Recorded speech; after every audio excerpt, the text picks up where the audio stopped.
Welcome to the 1 Minute Apologist. We interview the world's leading apologists to provide credible answers to curious questions. One of the most heartbreaking things that a mom and dad can go through is to see their child become a prodigal child. And those parents have a big question. How do I win back a prodigal child? You're absolutely right. I've seen so many great couples and grandparents suffer. It's almost like they lost their child when they turn from the faith, if you will, and they don't have a relationship with their family. That's a really deep question. The first thing that I would say up front to a viewer who's watching, maybe who has a prodigal child, a son or a daughter, is pray. Colossians 4:2 says, devote your life to earnest prayer.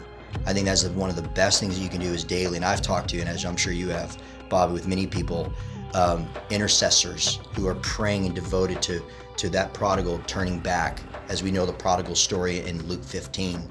And we saw a father who showed great compassion, who was waiting for his son to return. There's hope. So I'd say the second thing with a life of prayer for praying for that prodigal is remain hopeful. God loves that child more than you do.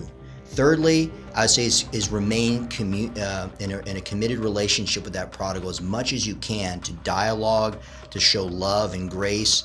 There's a lot of rebellion there. There may be a lot of issues, willful sin, who knows, woundedness, they were hurt, they're bitter, they can't forgive. Whatever the case may be, we got to be sensitive to that. But in addition to remaining committed to have a relationship with a prodigal, oftentimes they can be rebellious, so they want to be argumentative. So we got to also set boundaries. It's important for parents who have a prodigal child, a son or daughter, to set boundaries themselves so that they don't, maybe cause themselves to do something that they're going to regret. And finally, I would say is sometimes when you have a prodigal, and they don't want to engage mom and dad, because remember, sometimes there's some embarrassment there. They're not willing to admit, right?